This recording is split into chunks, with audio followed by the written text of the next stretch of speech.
अहेतुकी कृपा। ऐसी अहेतुकी कृपा का दांव लग गया है कि यदि हम थोड़ा सावधानी कर ले तो जिस संसार समुद्र से निकलना बहुत ही कठिन है, क्योंकि इसमें बिना बेड़ियों के बेड़ियां पड़ी हुई हैं, बिना हथकड़ी के हथकड़ी पड़ी हुई है। ये जो अहमता ममता की हथकड़ी बेड़ी पड़ी हुई है, इसे हम सहज स्वीकार किए हुए हैं, इसीलिए इसे तोड़ना बड़ा कठिन है। अविद्या अहंकार के कारण, कर्ता भोक्ता भाव दृढ़ होने के कारण हमारे को ये आनंद देगा, सुख देगा, इसमें हम बंध गए हैं।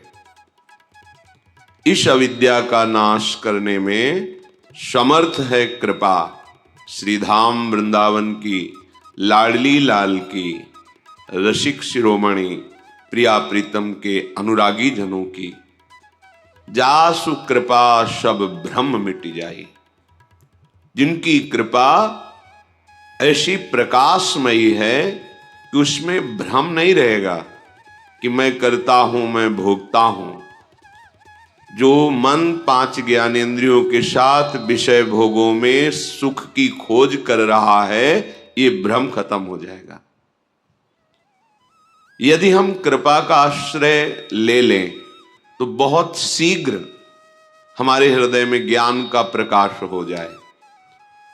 कृपा का आश्रय इसलिए कह रहे हैं कि इसमें अहम जो अविद्या का राज्य स्थापित करता है वो नष्ट हो जाता है। जब हम किसी साधन पक्ष में अहम करके करते हैं तो वो शुभ कर्म हो जाता है, पर वो भगवत प्राप्ति कराने योग्य नहीं रहता। वो बंधन मुक्त करने की सामर्थ्य नहीं रखता, उसे शुभ कर्म कहते हैं। उत्तम लोगों की प्राप्ति हो सकती है, लेकिन आवागमन से मुक्त होकर के परम पद में, परम प्रेम में स्थित होना ये बड़ा कठिन है। हमारे ऊपर कृपा हुई है, अब इस कृपा का हम आदर करें। इसी जन्म में, कम समय में हम निश्चिंत हो सकते हैं, निर्भय हो सकते हैं। हमें कोई भय नहीं, कोई चिंता नहीं, बस आश्रय ले लें धाम का, नाम का, प्रियालाल के चरणों का, भगवत प्रेमी महात्माओं का। विश्वास कर लीजिए, यही आश्रय आपको निश्चिंत कर देगा, निर्भय कर देगा। यद्यपि अपने में भगवत प्राप्ति की योग्यता नहीं है, पर हमने जिनका आश्रय लिया है वो एक कृपा कोर से हमें भगवत प्राप्ति करा सकते हैं। सर्वतो भावेन, मन वचन कर्म से हम उनका आश्रय ले लें। श्रीपाद प्रबोधानंद जी महाराज करुणा करके कह रहे हैं, मुक्ति श्री भी सकलित पदो नारकम याति धावन लब्ध्वा चिंतामणिमथ महावारिधो निक्षिपेत सह कृत्वावश्यं सकल भगवच्छेखरं स्वाधमः स्यात् यो दुर्बुद्धिस्त्यजति सहसा प्राप्य वृंदावनम तत्। आहा, यदि आपको धाम का आश्रय मिल गया है, वास मिल गया है, या गुरु कृपा से नाम मिल गया है, आपको नाम जपने की प्रेरणा मिल गई है, श्यामा श्याम नौ किशोर किशोरी के चरणों का आश्रय मिल गया है, तो अब दुर्बुद्धि मत धारण करो। दुर्बुद्धि त्यजति, दुर्बुद्धि का त्याग कर दो। क्या दुर्बुद्धि? एक यही आश्रय आपको बचा सकता है। धन का आश्रय, शरीर का आश्रय, बुद्धि का आश्रय, समाज पद प्रतिष्ठा, जन समुदाय का आश्रय, ये आपकी रक्षा नहीं कर सकता। यदि आपने नाम, धाम, श्यामा श्याम, उनके प्रेमी रसिक महापुरुष जन इनके आश्रय की अवहेलना करके अन्य आश्रय स्वीकार किया, तो कह रहे हैं मुक्ति श्री भी सकलित पदो नारकम याति धावन। मानो मोक्ष पदवी तुम्हारे हाथ में आ गई थी, पर तुमने उसका त्याग करके नरक की तरफ दौड़ पड़े। धनाभिमान, जनाभिमान और भी कुलाभिमान, विद्याभिमान, रूपाभिमान, बहुत प्रकार से अभिमान का हम आश्रय ले लेते हैं। ये हमें अभिमान दुर्गति प्रदान करता है। संस्कृति के मूल चक्र का यह स्वरूप है। ब्रह्म, मूल प्रकृति, त्रिगुणात्मिका प्रकृति, महत्त्व और अहंकार बिल्कुल नजदीक है, ये बड़ी ऊंचाई पे है। ये अहम जब देह भाव में स्थित हो जाता है, तब गुणाभिमान, विद्याभिमान, धनाभिमान, जनाभिमान ये प्रकट होता है। अगर ये कोई भी अभिमान एक है इनमें से, मुझे अध्यात्म मार्ग में सफलता प्राप्त नहीं होगी, ना होने देगा, ये अहंकार, ये मिटना बहुत आवश्यक है।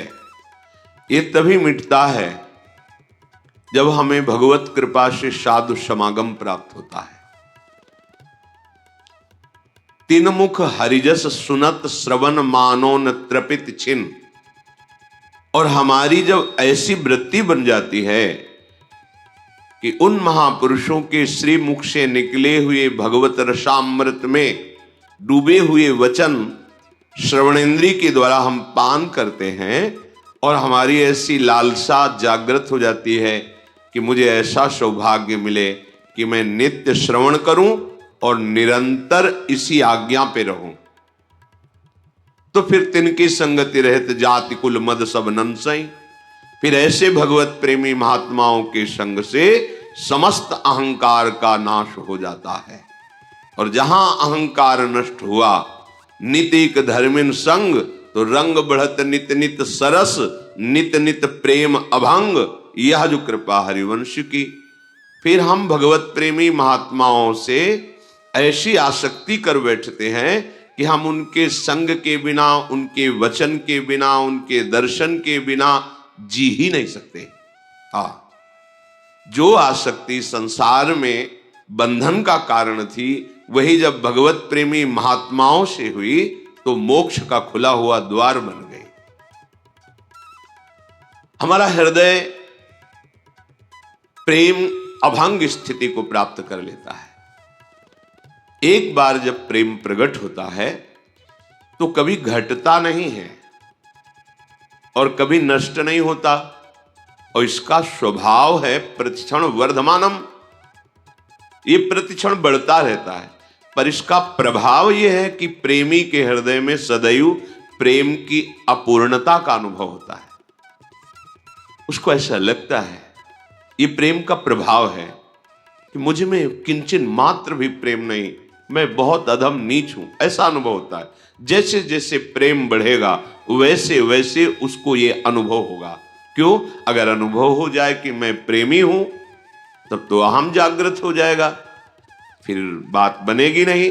तो प्रेम का प्रभाव ऐसा होता है कि उसके हृदय में अद्भुत दिव्य भागवतिक दैन्यता का प्रादुर्भाव होता है। इसी दैन्यता से, इसी प्रेम से वो अपने प्रीतम को प्रेम डोरी में बांध करके अपने हृदय में छुपा लेता है। जय श्री भट्ट, प्रेम रस बंधन क्यों छूटे दृढ़ फंद। ये प्रेम की डोरी में आराध्य देव ऐसे बंध जाते हैं, वो छूट ही नहीं पाते। नित नित प्रेम अभंग, बड़ा सूक्ष्म है प्रेम। एक बार प्रकट होता है, प्रतिपल बढ़ता रहता है। उपासक के हृदय में दैन्यता बढ़ती, जैसे जैसे प्रेम वैसे वैसे अतृप्तता, वैसे वैसे दैन्यता, गंभीरता, अंतर्मुखता, ये सब दिव्य प्रेम के सद्गुण हैं। निरंतर अपने प्रीतम की सानिध्य का अनुभव, प्रीतम के चिंतन की स्वाभाविक वृत्ति, अखंड स्मृति उसके हृदय में जागृत हो जाती है। तो यहां श्रीपाद सावधान कर रहे हैं कि यदि तुम्हें भगवत प्रेमी संत का आश्रय, धाम का आश्रय, अखंड वास, प्रिया प्रीतम के चरणों की आराधना, तो दुर्बुद्धि मत करना। बहुत दुर्लभ बात मिल गई है। अपने अज्ञानी जन है, इसलिए प्रियालाल की इस हेतु की कृपा को खिलवाड़ समझते हैं। ये जो जन्म जन्म से हमारा भटकना हो रहा था, मिटने का समय आ गया अब। पर हम इतने बहिर्मुख हैं, इतने विषयानंद में डूबे हुए हैं कि भगवत कृपा की अवहेलना कर देते हैं।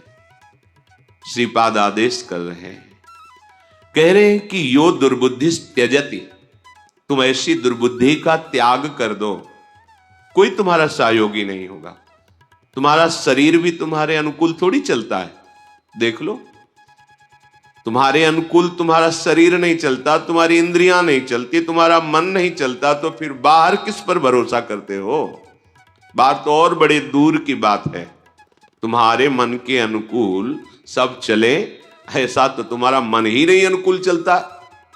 इंद्रियां अनुकूल नहीं, शरीर अनुकूल नहीं, फिर बाहर की बात क्या?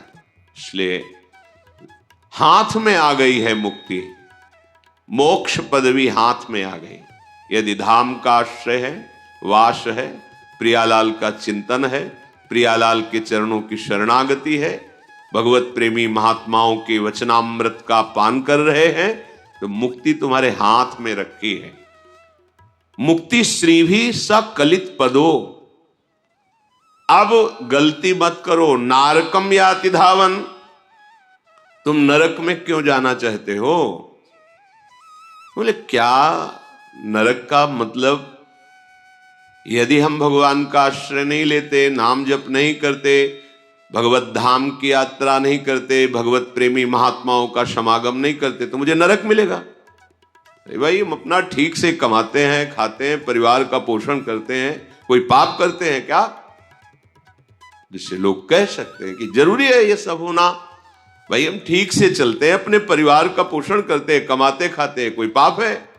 देखो, तुम्हें अखिल ब्रह्मांडों की सरकार ने भेजा है, जाओ मनुष्य योनि में और अविद्या का, ज्ञान का नाश करके अपने स्वरूप में स्थित हो, अर्थात मुझे प्राप्त करो। आपने कहा कि हम विरक्त भाव से नहीं रह पाएंगे, हमें स्त्री चाहिए, पुत्र चाहिए, परिवार चाहिए, पद प्रतिष्ठा सम्मान, और आपका भजन भी करेंगे। तथास्तु, ऐसा ही हो, आपको प्राप्त हुआ। लेकिन ये जो आपको प्राप्त हुआ है, ये मूल उद्देश्य की प्राप्ति में सहायक होना चाहिए। आपको जो यहां भेजा गया उसका मूल उद्देश्य है भगवत प्राप्ति। मनुष्य शरीर का मूल उद्देश्य है भगवत प्राप्ति। साधन धाम मोक्ष कर द्वारा, पाई न जे परलोक समारा। आपको सारी सुविधाएं दी गई है भगवत प्राप्ति के लिए। अब आप स्त्री को, पुत्र को, परिवार को, धन को, वैभव को, मान प्रतिष्ठा को अपनी मान लिया, और ये सरकारी व्यवस्था दी गई थी आपको।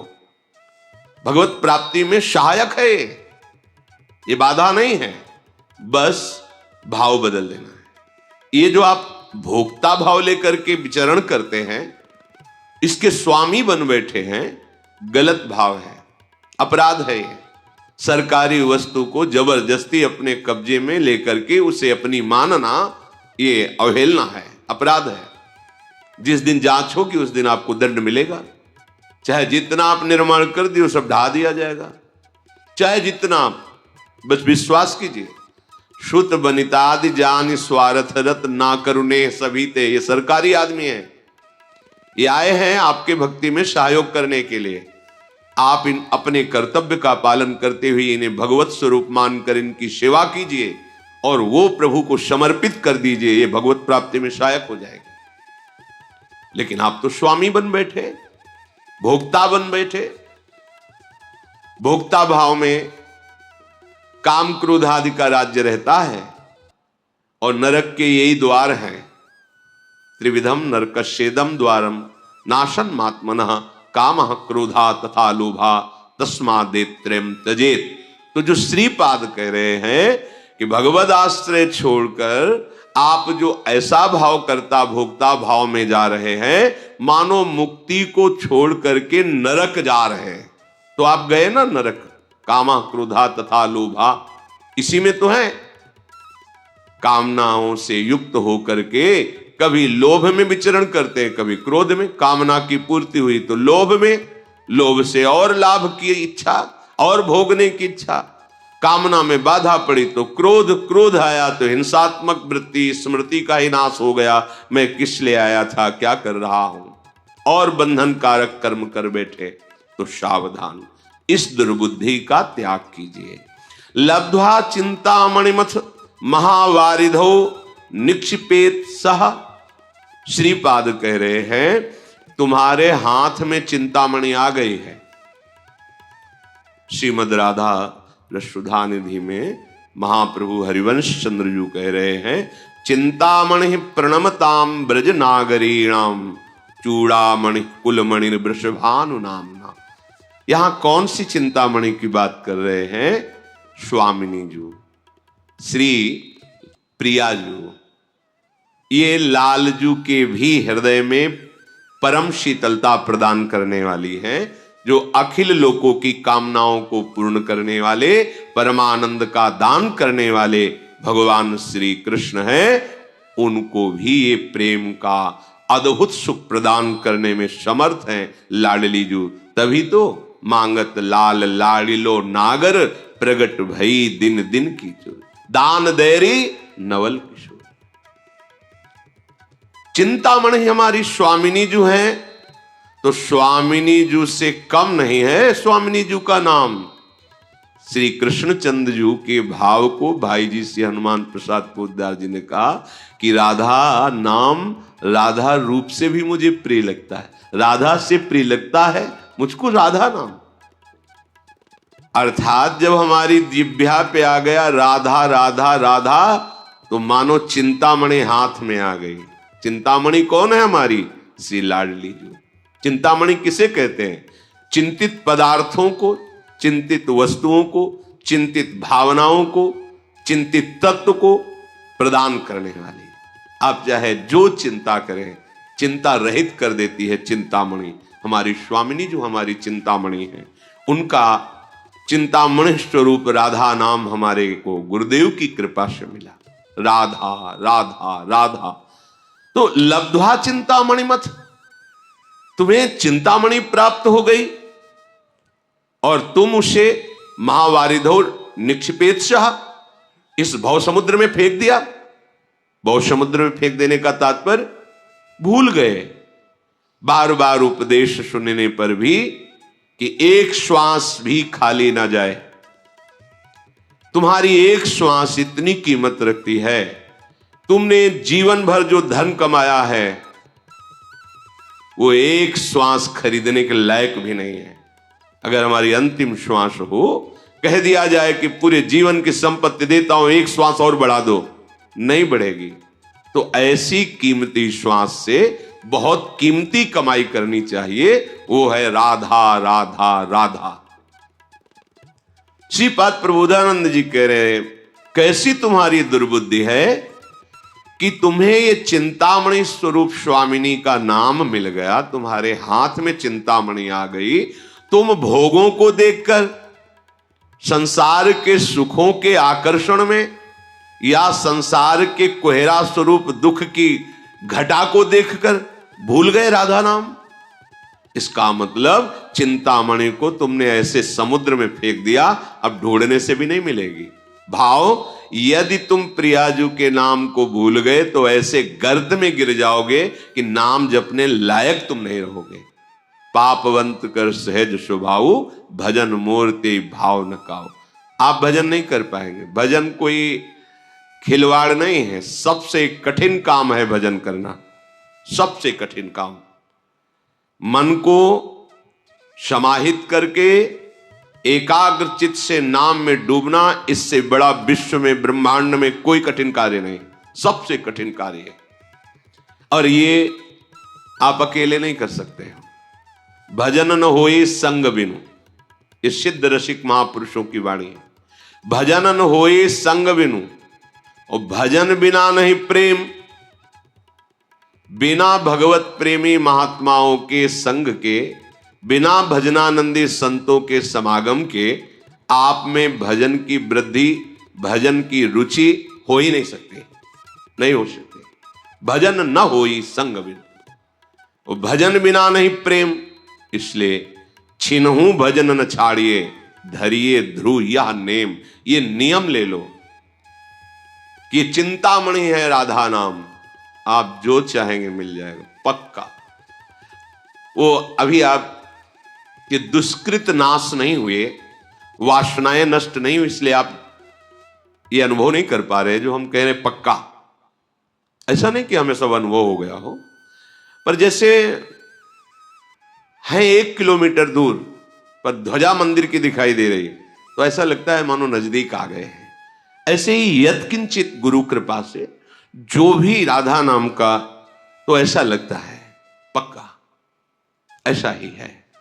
पूर्ण नाम की महिमा तो कहूं कहां लगी नाम बढ़ाई, राम न सकहीं नाम गुण गाई। स्वयं नामी भी अगर चाहे तो अपने नाम की महिमा का पूर्ण वर्णन नहीं कर सकता।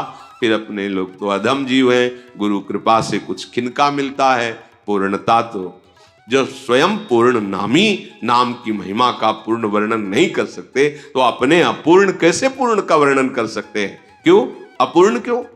क्योंकि वाणी एक सीमित है। जैसे सीपी से समुद्र को उलीचा नहीं जा सकता, सीपी, ऐसे ही प्राकृतिक ब्रह्मा के द्वारा रची हुई बुद्धि से अप्राकृतिक चिदानंद प्रेम रसधाम नाम का पूर्ण वर्णन नहीं किया जा सकता। जितना भी वर्णन है वो यत्किंचित मात्र है। ऐसे राधा नाम चिंतामणि को आपने सुना, आपके कान के द्वार से आपके हृदय में पहुंचा, पर आपने आदर नहीं किया। भोगों की, विलासिता की, अहंकार की इन वृत्तियों में ऐसे बहते रहे कि राधा नाम भूल गए। तो बोले आपको मानो चिंतामणि हाथ में दे दी गई और आपने महासमुद्र में फेंक दिया। समुद्र का तात्पर्य, अब आप चाहे जितना खोजो नहीं मिलने वाला, क्योंकि अथाह है ये संसार, समुद्र अथाह है। इसमें ऐसी तरंगे हैं कि बहते इतने दूर चले जाओगे कि ना सुनने लायक रहोगे और ना जपने लायक रहोगे। प्रत्यक्ष का प्रमाण नहीं, आप देख लीजिए। कृत्वा वश्यम शकल भगवत शेखरम सुधाम स्याद, श्रीपाद कह रहे हैं ये जो वृंदावन धाम है, ये भगवत अवतारों के जो शेखर हैं, शिरोमणि हैं, वो मूल निकुंज बिहारी जी हैं। ये जो निकुंज बिहारी ठाकुर हैं, इन्हीं से सब अंश कला अवतार प्रकट होते हैं। भागवत में श्री भगवान व्यास देव जी ने वर्णन किया कि भगवान श्री कृष्ण इन्हीं के अंश से सब। तो हमारे नवनिवृत्त निकुंज विलासी जो रसिक शेखर भी हैं और रस समुद्र भी हैं, उनको प्राप्त कराने में समर्थ है ये आश्रय। धाम का आश्रय, धाम का वास, श्यामा श्याम के चरणों की शरणागति और भगवत प्रेमी महात्माओं का संग, ये धाम का आश्रय है। आप कहां सत्संग सुन रहे हैं? धाम में। आप किससे सत्संग सुन रहे हैं? श्यामा श्याम के चरण रज आश्रित जनों से। आप कहां बैठे हैं? ब्रह्मेश्वरादि सुदुरूह पदारविंद श्रीमत पराग परमाद्भुत वैभवाया। अद्भुत महासिद्धियां जिसमें छिपी हुई है, वो लाडली जी के चरण चिन्हों से चिन्हित इस परम पावन रज में बैठ करके आप सुन रहे हैं। इससे स्वाभाविक आपके हृदय में वो भाव प्रकट होगा जो रसिक शेखर प्रभु श्री कृष्ण को अधीन कर लेता है। कृत्वा वश्यम, कृत्वा वश्यम शब्द पर ध्यान दो। किसी तपस्या से, किसी साधना से, किसी व्रत नियम से भगवान को अधीन किया जाए, ऐसा नहीं आता। यहां कह रहे कृत्वा वश्यम, किसको? सकल भगवत शेखरम, समस्त भगवत स्वरूपों में जो शिखर पर विराजमान, अर्थात जिनसे समस्त भगवत अवतार प्रकट होते हैं, वो प्रभु श्री कृष्णचंद्र जी, वो नित्य बिहारी श्री लालजू महाराज, इनको अधीन करवा देता है। कौन? श्री धाम का आश्रय, वास, प्रिया प्रीतम की शरणागति, भगवत प्रेमी महात्माओं का संग, ये एक ही बात है। इसे कई शब्दों में कहा जाता है, एक ही बात, जिससे भक्तमाल जी के रचयिता ने गान किया, भक्ति भक्त भगवंत गुरु चतुर नाम बपु एक, इनके पद बंदन किए नासत विघ्न अनेक।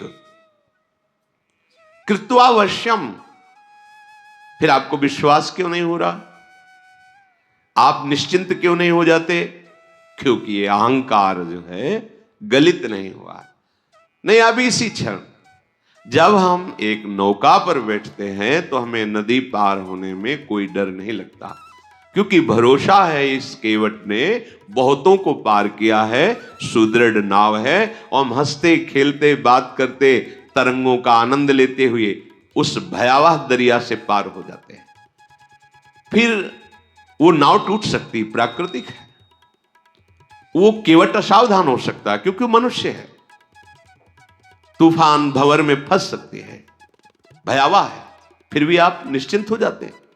लेकिन यहां केवट अविनाशी है, नाम अविनाशी है। आज तक जो इस नाव में बैठा कभी डूबा ही नहीं, भव समुद्र में सब पार हो गए, फिर आपको विश्वास नहीं होता। श्री हरिवंश प्रताप नाम नौका निज खेवक, स्वयं प्रभु खेने वाले हैं और उनकी नाम रूपी नौका का आश्रय लेकर हम बैठ गए हैं। अब हमको क्या चिंता? पर हम नहीं बैठे हैं।